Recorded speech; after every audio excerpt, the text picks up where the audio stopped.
trilogy plus Knuckles. How's the reception been since you guys announced it? Okay, first I caught the and Knuckles that you just threw in. That was good.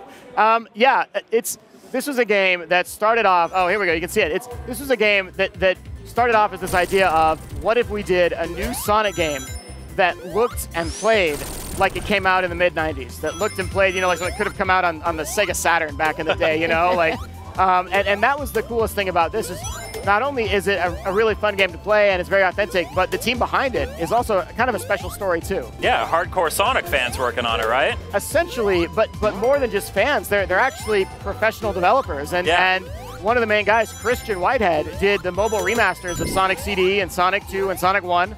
And every time we did a remaster, it would be better than the game originally was. He'd be like adding things in and like, I put Tails in here. Hope that's okay. I'd be like, yeah. And so we got to the end of that. And it was just like, instead of always doing remasters, what if we did something that added new content that could be on consoles, that would be a really huge gift for Sonic fans? And they came in and pitched the idea, and now we have this amazing team of indie developers. They're all very good at what they do that are making this game, and we're so thrilled for it. It really feels like a celebration of Sonic as a character and as a franchise and as a symbol of the 90s and of our culture and everything. It looks fantastic. So this is like a throwback to the classic Sonic, but what new features did you guys add that weren't in any of them before? There's a lot of stuff in there. One of the big things that we've talked about already is that classic Sonic, in the old games, all right, so we have Tails, Knuckles, and Sonic, right? Tails can fly. You know that because you love Tails, right? Knuckles can glide, and he can like hit a wall and climb up the wall, right? And punch stuff. And he can punch stuff. Okay, that was in our trailer. Yep. And then I'm a big fan. I told you. it was a good trailer, yeah. And then Sonic though didn't have anything. Like he could curl up into a ball, but so could the other characters. We're like, wait a minute, this is kind of imbalanced. Sonic doesn't have any ability, and so Christian and the team said we have an idea. It's this thing called the drop dash, and if you jump and hold the jump button a second time, when you hit the ground, you'll instantly spin dash. Which is kind of cool because the spin dash, Sonic's in a ball and he curls up and goes really fast, right? And it's that, but it's a little boost of speed. And you wouldn't think that little bitty boost of speed would have that big of an impact on the gameplay, but actually it does. It has a huge impact on the gameplay. And so we think speedrunners are going to have a good time with that. So are there like levels designed with that in mind where people, the designers as they're making it, they consider like, we think the player should do a drop dash here, then we'll never force you to do it. Never force you to do it. That's the thing about Sonic is, it's a game that is built for anyone to play. Whether you've played Sonic every game over the last 25 years or whether you've not touched it since the 90s, you could play Sonic Mania and go, oh, I remember this. I get this. This feels the same, right? Here's Chemical Plant, actually, that we're showing off now with Knuckles. This is a good example of another thing that we've added and changed.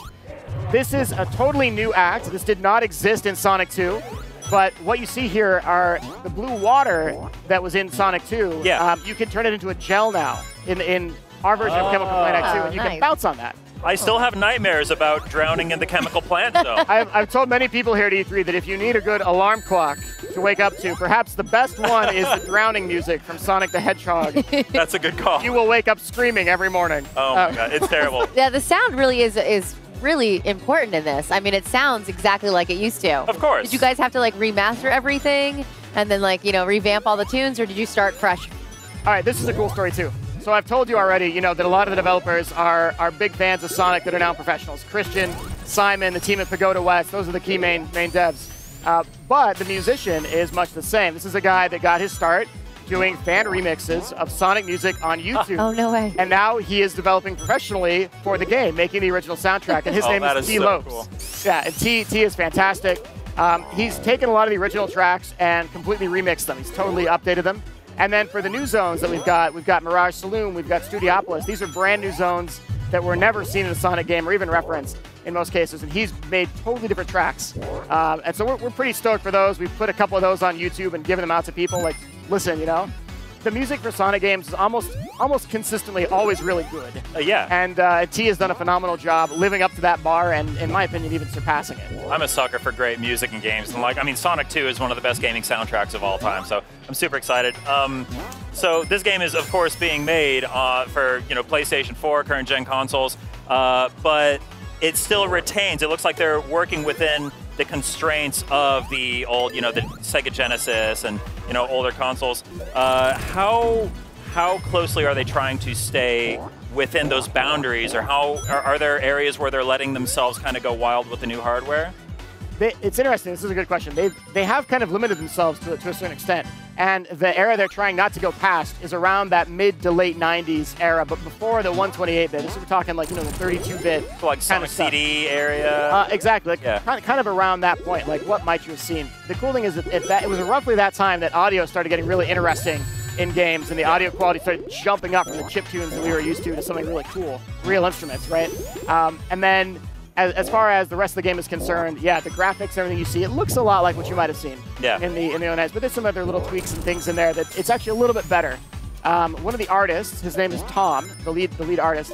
He's updated and gone through with every single sprite you see in the game, whether it's, you know, Knuckles like we're seeing here, whether it's the enemies you're seeing floating around. Wow. Not only have they updated all of the sprites, but they've also gone in and added frames of animation. So you may not notice it at first, like, oh, Sonic's running, you know, but maybe it looks a little smoother, and that's because they've added frames of animation that at first you take it for granted, right? Oh, it's cool. but it's there. Here's one of the new zones. This is looks Mirage incredible. Saloon, playing his Tails here. Brand new zone. There's a wanted poster for Knack the Weasel in the background. He's like a really kind of random, obscure character. The Sonic fans, you know, we all know him and love him. Yeah, that's nice. There's all these little Easter eggs because, like you said, you know, if you haven't played it since then, you can jump right in. But for those like hardcore fans like Justin here, I think they're going to be the ones that go, "Oh my God, I saw that." I think those call-outs are for people who are even more hardcore than me. Yeah. I've seen folks like Nick Robinson from Polygon is catching all this stuff as you guys are releasing new gameplay footage. He's like, "Wait, that's the Hornet van. Hold on a second." I'm having fun watching him react to a lot of this stuff as it comes out. Yeah. We've had a great time just showing him the little things in the game, like watching his face. Okay, the gun catapult I think is like my favorite thing we've seen so far. Yeah, it's a little. I love that. And it moves like up and down, and you can use it to adjust where you want to launch yourself. Yeah, it's kind of neat. Every Sonic game generally has multiple paths, right? Yeah. And so Sonic Mania, it's not a 40-hour RPG, right? It's meant to be like the originals, you know, in terms of length. And like the originals, you want to beat it once and be like, okay, I'm going to go back through and I'm going to play as a different character, or I'm going to try and collect more things this time and see what happens, you know? And that's why there's multiple routes through every level. So as Tails, okay, here's another cool thing. Did either of you guys have siblings growing up that you played with video games? Mm-hmm. Sure. Okay, so I had a little brother, and I've told the story a couple times now, but my little brother always wanted to play with me, right? Play Sonic. And I just wanted to play Sonic. But Mom was always like, you need to let him play. And I'm like, okay.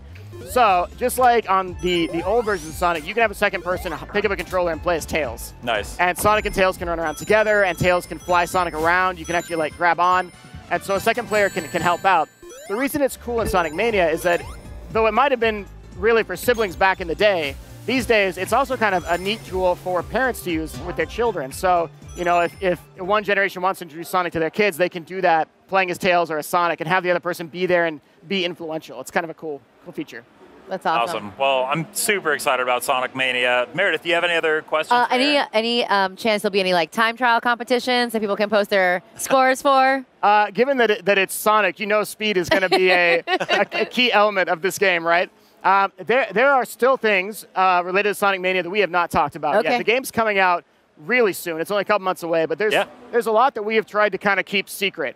And I know it's going to leak at some point right around launch, and that's okay, but the goal here being that we want to surprise our fans. It turns into a glistening 3D Sonic game. Surprise. No, it won't. I promise you won't do that. Big the cat just shows up out of nowhere.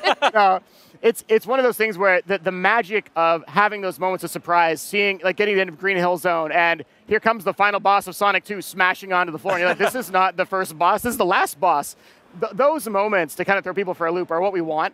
And that's one of those things that we are so excited to kind of wait and see people's reactions and, you know, the videos that'll go on YouTube and all that crazy stuff that's going to happen when we get to that point, too. Cool. Well, I've been excited about Sonic Mania since, you know, that first trailer came out when you guys had that awesome event. Yes. And I continue to be very excited about it. So thank you. I'm really looking forward to August, right? Yeah, so Sonic Mania comes out August 15th.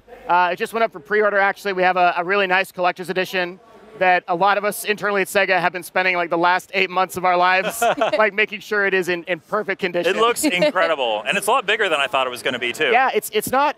Some people think, oh, it's a little statue. No, it's like it's a statue. Yeah, like, it's not a big, nice base. We're pretty stoked. So, yeah, it looks amazing. Yeah. So yeah, anything else you want to say to PlayStation fans out there before we let you go? Yeah, well, I think one of the key things for us is that Sonic Mania is built for PlayStation fans that either are still with Sonic or even may not have played Sonic in a long time. And we're here to tell you, PlayStation fans, it's okay to love Sonic again. It's all right. It's time. Like, it's cool now. And this is going to be the game. I think it's going to start with Mania, and it's going to continue, hopefully, through towards Forces, where people are going to come by and play this game and go, this is really good. Like, this is remarkably good. And that's what we want people to feel, and that's the happiness we want them to have when they play Sonic Mania on August 15th. Awesome. Awesome.